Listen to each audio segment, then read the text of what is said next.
طبعا wanaagsan dhammaan baad ku xirnaan janalka kulmiye technology maanta waxaan soo arkaynaa sida loo sameeyo website-kan qaybtan hore ayaan soo sameynay qaybtan hore ayaan soo sameynay qaybtan ayaan soo sameynay maanta waxaan rabnaa inaan sameyno qaybtan waxaan soo kicinaynaa Visual Studio Code sida ujeedin waan soo kacay marka waxaan sameynaynaa failkeena ayaan soo jeedaynaa kadib ayaan inta ku soo dhaxrideynaa sida ujeedin failkeena waa kaasa kadib waxaan imaanaynaa qaybta ugu hooseyso waxaan rabaa inaan ku daro section cusub marka waxaan leeyahay dot callback kadib waxaan ku darayaa class kale kaasoo ah margin top 1 kadib gudaha ayaa gelinaa waxaan leeyahay row kadibna waxaan kusii darayaa main row okay kadib waxaan ku darayaa column kadibna waxaan kusii darayaa no shadow classkaas okay kadib waxaan ku daraynaa ciwaankeeni waxaa leeyahay callback tire kadib waxaan qoraynaa titlekeena request for call waxaan leeyahay save kadib waxaan ku darayaa text kaasoo ah callback txt kadib waxaan leeyahay long oo 10 xaraf ayaa rabaa leeyahay taga fiida si word break aan texara si wax dhan loo arko okay waxaan ku darayaa column kale ayaa ku darayaa columnkan kale waxaan kusii darayaa glasskan kaasoo ah no shadow okay waan ku daray okay kan gudihiisa waxaan ku darayaa wow kadib waxaan kusii darayaa column kadibna waxaan kusii darayaa no shadow kadib waxaan ku darayaa form group kadib waxaan ku darayaa input kaasoo ah txt okay qaybtana waxaan ku darayaa placeholder waxaan ka dhiganaa name kaasoo ah magac kadib columnkan ayaan koobiyeysanaya kan ayaan koobiyeysanaya copy kadib hoostiisa ayaa imaanaya basti ayaa ku leeyahay waa 2 column okay waa 2 column qaybtan kan waxaan ka dhigayaa email okay email okay waxaan furaynaa row kale oo kan ka dambeeya diftan hoosteeda waxaan ku furayaa row kadib waxaan ku darayaa column kadib waxaan ku darayaa no shadow kadib waxaan ku darayaa focus 1 waa 3 glass kadib waxaan ku darayaa form group kadib waxaan ku darayaa input kan waxaan leeyahay typeka waa number placeholder waxaan leeyahay form kaasoo ah numberka okay kadib waxaan ku darayaa column kale qaybtan column kale ka hoose ayaan gelinayaa kadib column no shadow kadibna waxaan leeyahay dot focus 1 kana waxaan ka dhigayaa 2 columnkan gudihiisa ayaan soo dhexgelayaa kadib waxaan ku diraynaa div kale kaasoo wadato background 3 kadib oo ku jiro button gudihiisana oo ku jiro buttonkan sun okay waxaan arkaynaa dhammaan waxaan sameynay kadib waxaan tegaynaa horta failkeeni waa kana asiga ayaan soo keenaynaa sida ujeediin halaan hore ayaan usoo sameynay waxaa maanta aan kusoo darnay waa kuwana balse wax style ma leh marka waxaan gelaynaa styleka Okay, waxaan tegaynaa qaybta kore, qaybtaas oo qayb CSS-ka. Waa kana kadib waxaan dooraynaa glasskeeni kaas oo ah call.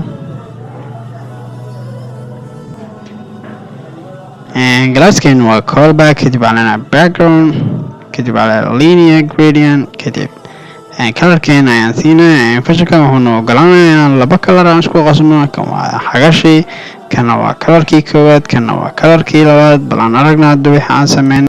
Okay, waxaan leenahay refresh. Kadib qaybteena ayaa keenaya. Okay, sida ujeediin waa kaasa. Wuxuu qaatay colorkan. marka waxaan qurxinaynaa, waxaan gudaha sii gelaynaa. kadib waxaan dooranayaa glasskeeni kale kaas oo ahay main. Wow, kadib waxaa justify content space around kaas oo kala seki dhammaan wax ku jiro gudaha. Okay, waxaan leenahay refresh. Refresh markii aad dhaho sida ujeediin waa kaasa. waa la kala seki, waxaan loo dhahay equal spaces, space space space. Okay, kadib waxaan leeyahay waxaan gelaynaa, waxaan rabaa inaan wax ka bedelo kan textigeena callback text.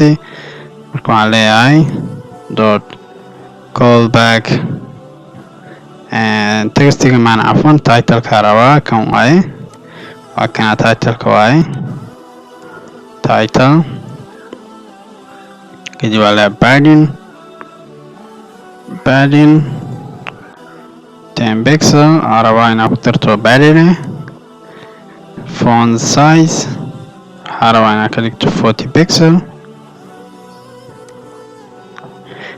colorkan waxaan ka rabaa inaan ka dhigto hashtag ff kaas oo cadaan.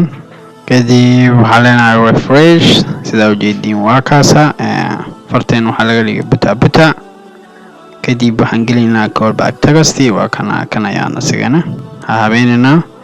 waxaan leeyahay marka dot callback text line height waxaa leeyahay waxaa ka dhigtaa 25 pixel. font size 14 pixel. kadib waxaan leeyahay later spacing 1 pixel. kadib waxaan leenahay width waxaan rabnaa bala ka dhigtid 350 pixel. kadib waa arkeena waxaan leenahay refresh. sida ujeediin waa kaasa. farteenana qaabkaas ayaan ka dhignay. okay, kadib waxaan dooranaynaa form group. hoos ayaan wadaya, waxyaar kor u qaadaya sida ugu badshay. kadib waxaan leenahay dot form group background hashtag ff kaas oo cadaan ka dhig backgroundka. kadib waxaan dooranaynaa input waxaa leeyahay border none kaas oo wax borderka saar. width waxaa ka dhigtaa 92 boqolkiiba. okay, kadibna waxaan ku daraynaa padding 10 pixel. kadibna waa arkeena waxaa leeyahay refresh. sida ujeediin waa kaasa. waxay noqdeen bitaa. okay, kadib waxaan dooranaynaa glasskeeni kale kaas oo ah flux 1.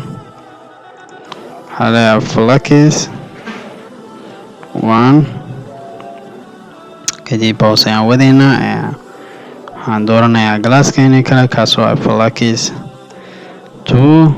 isigana waxaa leeyahay flux 2 ayaa ka rabaa.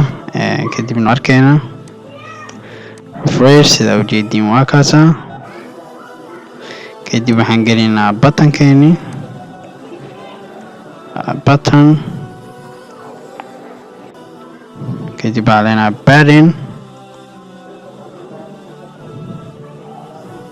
padding 10 pixel kadib waxaa leenahay cursor-ka falaarta hadii la korgeeyo waxaa rabaa inaad ka dhigtid pointer border-ka inaad ka saartaa rabaa waxaa rabaa oo kale outline-ka inaad ka saarto isigana background-ka inaad waxaa rabaa ka dhigto transparency kadib waxaan kusii daraynaa width waxaa leeyahay 98% inaad ka dhigtaa rabaa widthka color-kan inaad ka dhigto #5 kaasoo cadaan kadib waxaa leenahay refresh si aad ujeediin waa kaasa kan waxaa rabaa inaan box shadow aan ka saaro kuwan glasskeeni no shadow ku daray balse kan aan aragno wax ku dhacay kadib kan ayaan hoos soo wadaynaa